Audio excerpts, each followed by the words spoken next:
Bonsoir. Bienvenue à cette dernière rencontre de l'année 2021. Noël s'en vient à grande vitesse. Plus que 8 jours pour s'y préparer. D'où le choix du thème en lien avec la naissance de Jésus. Le changement apporté par Jésus dans notre vie d'adoration. Mère Julienne de Rosaire, comme d'autres auteurs spirituels, nous dit « Tout homme, toute personne, en tant que créature humaine, est adorateur. » Elle parle ici de l'adoration fondamentale, c'est-à-dire cette conscience d'être créé par Dieu et par conséquent de dépendre de lui. La dépendance ici n'est pas une forme d'esclavage, mais un constat que nous venons de Dieu, de qui nous recevons notre vie et qui seul peut nous combler. Cette disposition à l'adoration est inscrite dans la nature même de l'être humain. Par son intelligence, il est capable de connaître Dieu et, par conséquent, de l'aimer. Lorsque Dieu se révéla à Moïse sur le mont Horeb, il lui transmit ses lois. Elles sont des balises pour notre vie spirituelle et humaine et correspondent à notre désir profond de bonheur. La première loi reçue concerne l'adoration.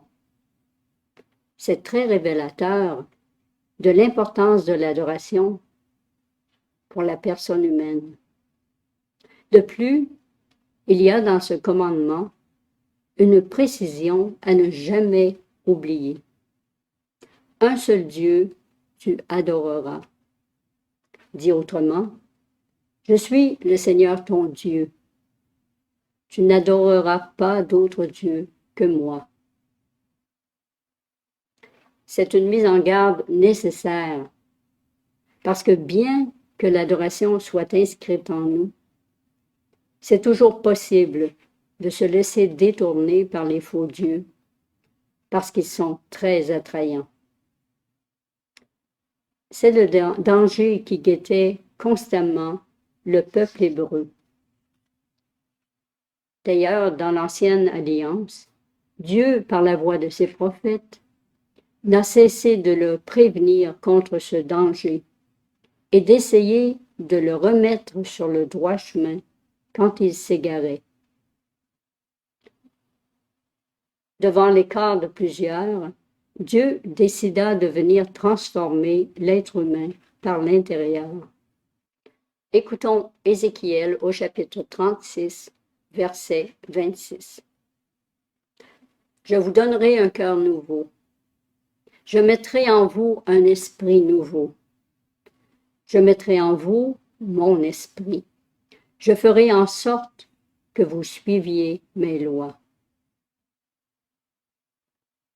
Ces lois sont bien sûr les commandements de Dieu, mais c'est tout ce qui nous permet de correspondre à la vocation à laquelle nous sommes appelés, c'est-à-dire de vivre en véritables fils et filles de Dieu, dans une communion d'amour avec lui, et de là, avec les autres. Au second livre de Samuel, nous retrouvons ce pourquoi Dieu nous a créés. Je serai pour lui un père, il sera pour moi un fils. Ceci est bien sûr pour le peuple de Dieu, mais pour nous, chacun et chacune de nous. Si nous cherchons un sens à notre vie, en voilà un qui fait toute la différence. Devant la difficulté de vivre cette vocation sublime à laquelle nous sommes appelés, Dieu a envoyé son propre Fils se faire l'un de nous, prendre notre condition humaine pour l'imprégner de sa vie. C'est de cette manière que le Père a mis en nous un cœur nouveau, un esprit nouveau, celui de son Fils. Et depuis l'incarnation, le Fils vit en nous et nous en lui. Jésus est celui qui a réalisé parfaitement la vocation de l'être humain. Et dans sa personne, il nous permet de la vivre. De là, le par lui, avec lui et en lui que nous retrouvons à la messe. Au niveau de l'adoration, c'est le Père que Jésus nous donne d'adorer. Non seulement il nous montre le chemin vers le Père, mais étant lui-même le chemin, il nous permet d'entrer dans sa manière à lui d'adorer. En faisant un détour par Bethléem et le puits de Jacob, nous pouvons voir le changement que Jésus a apporté. Après la naissance de Jésus, nous voyons les mages venir l'adorer, lui, le Messie attendu. Ils le reconnurent comme étant Dieu, se prosternèrent et l'adorèrent. C'est ce que nous faisons devant Jésus, présent dans le Saint-Sacrement. Et c'est bien, car il est Dieu et digne d'être adoré. Voyons maintenant la nouveauté apportée par Jésus que nous découvrons dans sa rencontre avec la Samaritaine au puits de Jacob. Récit que nous trouvons au chapitre 4 de Saint Jean. Allons au verset 23. Jésus répond à la Samaritaine qui demande où est le meilleur lieu pour adorer. L'heure vient, et c'est maintenant, où les vrais adorateurs adoreront le Père en esprit et en vérité. Tels sont les adorateurs que recherche le Père. Jésus, en tant que vrai homme, a réalisé parfaitement, pleinement, la vocation à laquelle l'être humain est appelé, en demeurant toute sa vie en pleine communion avec le Père. Je suis descendu du ciel pour faire non pas ma volonté, mais la volonté de celui qui m'a envoyé. Ces paroles sont rapportées en Jean, au chapitre 6, verset 38.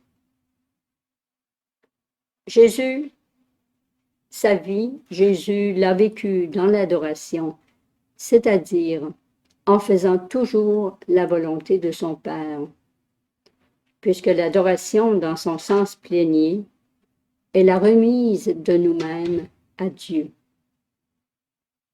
Jésus étant totalement mu par l'Esprit Saint, qui criait sans cesse au-dedans de lui, « Abba, Père ». Pour Jésus, l'adoration se vit à tous les instants.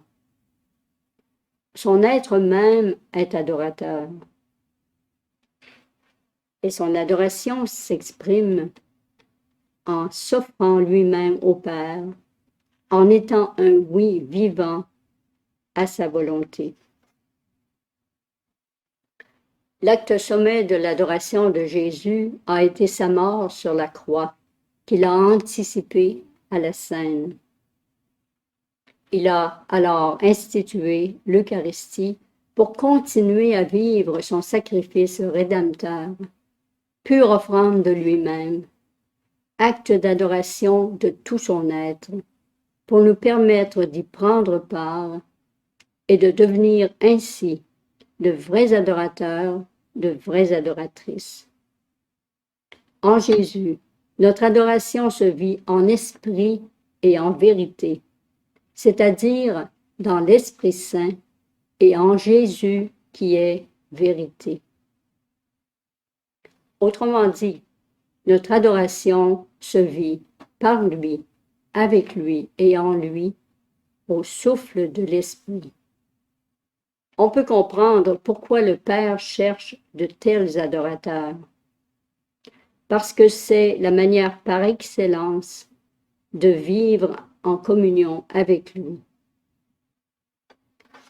On peut aussi comprendre que l'Eucharistie est le sommet de l'adoration qui se prolonge dans l'adoration eucharistique.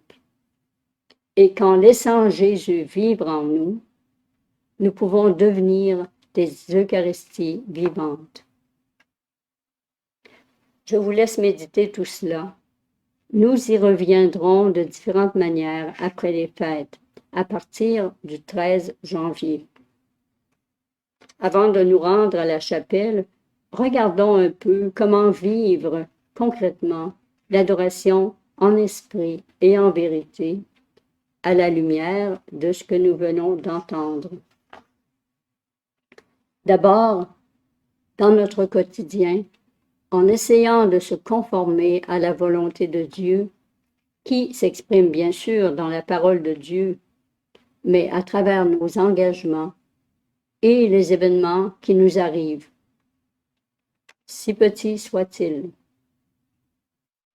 Pour l'adoration devant le Saint-Sacrement, on peut commencer en faisant comme les rois mages, en se prosternant pour adorer Jésus présent dans le Saint-Sacrement. Et puis, nous pouvons nous offrir à Jésus, comme nous le faisons à l'Eucharistie, pour qu'il nous prenne en sa vie offerte au Père. Mère Julienne nous invite à entrer dans les sentiments du cœur du Christ vis-à-vis de son Père et de la Trinité, pour nous plonger dans son adoration. Elle nous suggère entre autres cette prière. Seigneur Jésus, c'est par ton cœur et dans ton cœur que je veux vivre ce temps d'adoration. Le Christ nous prendra, nous dit-elle, en son cœur et avec nous, les membres de notre famille et tous nos frères et sœurs humains. Je sais qu'il n'est pas toujours facile d'aller vivre de l'adoration devant le Saint-Sacrement, mais il est possible de prendre un moment d'intimité avec le Seigneur et spirituellement poser un acte d'adoration. N'oublions pas que nous sommes adorateurs, adoratrices par toute notre vie. Pour aller plus loin, je vous suggère, si vous ne l'avez pas, ce petit livret par lui, avec lui et en lui, sur l'adoration, inspiré des écrits de Mère Julienne du Rosaire. Ce livret est gratuit. Surveillez le générique pour savoir comment vous le procurer. Je vous souhaite de vivre un Noël dans les sentiments de Jésus qui vient s'unir à nous par amour. Je vous invite aussi à prendre un peu de temps pour vous laisser habiter le cœur de sa présence et aussi par l'incroyable nouveauté qu'il est venu apporter dans notre vie en s'incarnant. Il est le Dieu qui fait toutes choses nouvelles, toujours en élan de vie. En le regardant dans la crèche, le Saint-Esprit vous fera saisir de petits aspects du mystère de proximité et d'amour de Dieu pour nous. Belle rencontre avec Jésus dans l'adoration et un Noël joyeux, de la joie même de Dieu qui vient habiter en nous, en son Fils. Joyeux Noël.